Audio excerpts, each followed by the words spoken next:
আসসালামু আলাইকুম ভিউয়ার্স। বাংলাদেশের সর্বশেষ আপডেট সংবাদে আপনাদের স্বাগত।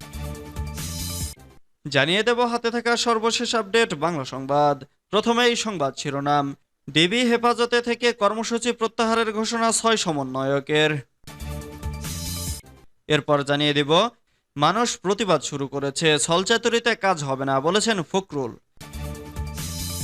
এদিকে উস্কে দেওয়া কিছু ব্যক্তির নাম ও ফোন নম্বর দিয়েছেন সমন্বয়কারীরা বলেছেন হারুন।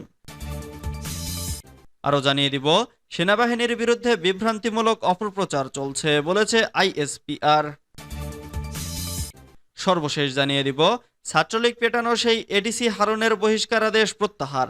এতক্ষণ শুনছিলেন সংবাদ শিরোনাম, এবারে বিস্তারিত।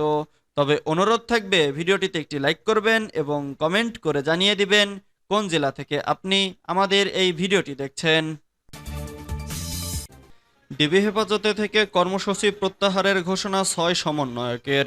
ডিবি হেফাজতে থেকে সব কর্মসূচি প্রত্যাহারের ঘোষণা দিয়েছেন বৈষম্য বিরোধী ছাত্র আন্দোলনের ৬ সমন্বয়ক। তারা হলেন মোহাম্মদ নাহিদ ইসলাম, মোহাম্মদ শারজিস আলম, হাসনাত আবদুল্লাহ, মোহাম্মদ আবু বাকের মজুমদার, আসিফ মাহমুদ ও নুসরাত তাবাসসুম। রোববার ২৮ জুলাই রাতে এক ভিডিও বার্তায় এই ঘোষণা দেন আন্দোলনের অন্যতম সমন্বয়ক নাহিদ ইসলাম।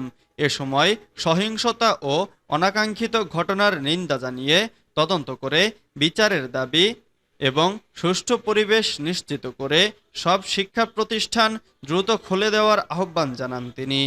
নাহিদ ইসলাম বলেন, কোটা সংস্কার আন্দোলন ও তার প্রেক্ষিতে উদ্ভূত পরিস্থিতিতে অনেকে অপ্রত্যাশিতভাবে আহত এবং নিহত হয়েছেন।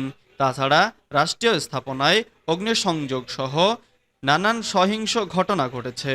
আমরা এসব ঘটনার তীব্র নিন্দা জানাই, সুষ্ঠু তদন্ত সাপেক্ষে দ্রুত বিচারের দাবি জানাচ্ছি।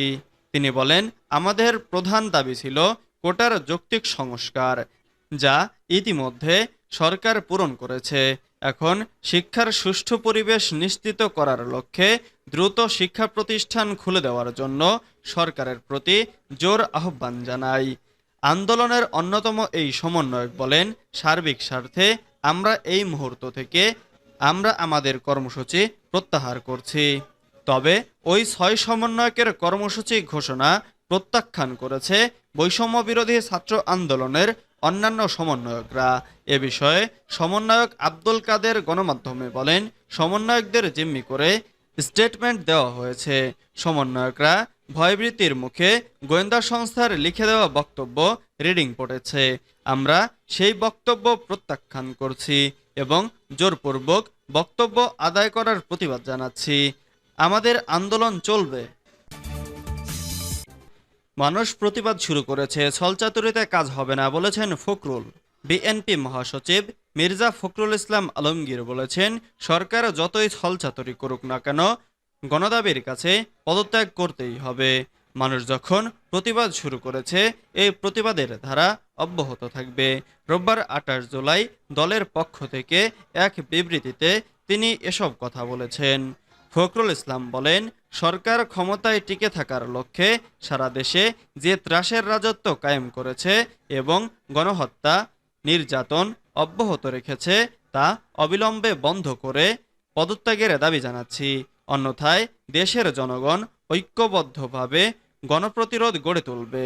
দলের কেন্দ্রীয় ও মাঠ পর্যায়ের ৯,০০০-এর বেশি নেতাকর্মী গ্রেফতার ও অনেককে রিমান্ডে নির্যাতনের অভিযোগ তুলে ফখরুল বলেন, সারা দেশে ৯,০০০-এর অধিক নেতাকর্মীকে গ্রেফতার করা হয়েছে। তিনি বলেন, গ্রেফতারকৃত সাবেক এমপি, মন্ত্রীসহ বিএনপির সিনিয়র নেতৃবৃন্দ অসুস্থ হওয়া সত্ত্বেও তাদেরকে নিষিদ্ধ সন্ত্রাসীদের মতো ৫-৭ দিন করে রিমান্ডে নির্যাতন করা হচ্ছে। তাদেরকে নির্মমভাবে চোখ ও হাত পা বেঁধে শারীরিক নির্যাতন করে স্বীকারোক্তি আদায়ের নিরন্তর চেষ্টা চলছে। তারা আদালতকে অবহিত করেছে, তারপরেও আদালত সরকার প্রধানের ইশারায় তাদের রিমান্ড অব্যাহত রেখেছে। তাদের শারীরিক সুস্থতা নিয়ে দেশবাসী শঙ্কিত। তাদের ওপর চলমান নির্যাতনে অনাকাঙ্ক্ষিত কিছু হয়ে গেলে এর দায় সরকার এবং আইনশৃঙ্খলা বাহিনীকেই নিতে হবে। জেলখানার ভিতরেও নেতাকর্মীদেরকে নির্মম নির্যাতনের মধ্যে রাখা হয়েছে, যা অত্যন্ত অমানবিক এবং আইনের পরিপন্থী। পুলিশ হেফাজতে নির্যাতন মানবতাবিরোধী অপরাধ। উস্কে দেওয়া কিছু ব্যক্তির নাম ও ফোন নম্বর দিয়েছে সমন্বয়কারীরা, বলেছেন হারুন। সম্প্রতি দেশব্যাপী গড়ে ওঠা কোটা সংস্কার আন্দোলনে যারা নেতৃত্ব দিয়েছেন এমন 5 জন সমন্বয়কারীকে ডিএমপির গোয়েন্দা কার্যালয়ে নেওয়া হয়েছে। ডিবি হেফাজতে থাকা এসব সমন্বয়কারীরা সারা দেশে সহিংসতার ঘটনার নেপথ্য থেকে উস্কে দেওয়া কিছু ব্যক্তির নাম ও নম্বর দিয়েছে। রোববার 28 জুলাই বিকেলে রাজধানীর মিন্টো রোডের ডিবি কার্যালয়ে এক সংবাদ সম্মেলনে প্রাথমিক জিজ্ঞাসাবাদ এমন তথ্য পেয়েছে বলে জানান ঢাকা মহানগর পুলিশের অতিরিক্ত কমিশনার মোহাম্মদ হারুন আর রশিদ। সমন্বয়কদের জিজ্ঞাসাবাদে কেমন তথ্য পেয়েছে ডিবি জানতে চাইলে হারুন বলেন, আমরা তাদের কাছে জানতে চেয়েছি ঢাকা বিশ্ববিদ্যালয়ে তাদের সুন্দর একটা আন্দোলন ছিল।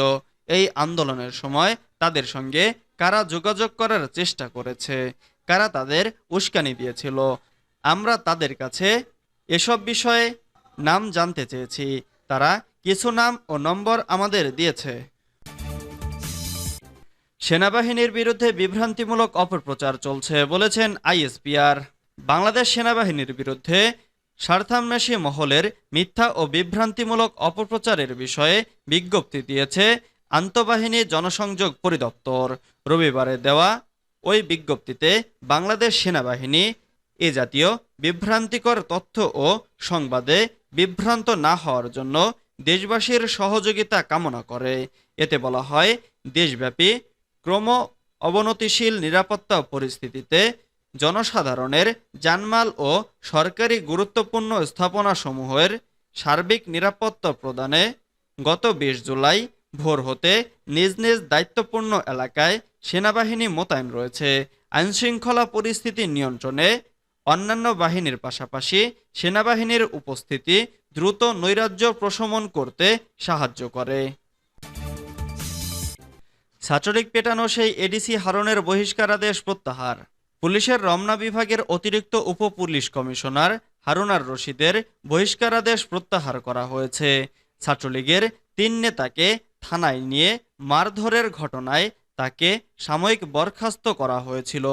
16 জুলাই স্বরাষ্ট্র মন্ত্রণালয়ের এক প্রজ্ঞাপনে তার বহিষ্কারাদেশ প্রত্যাহারের কথা জানানো হয়েছে।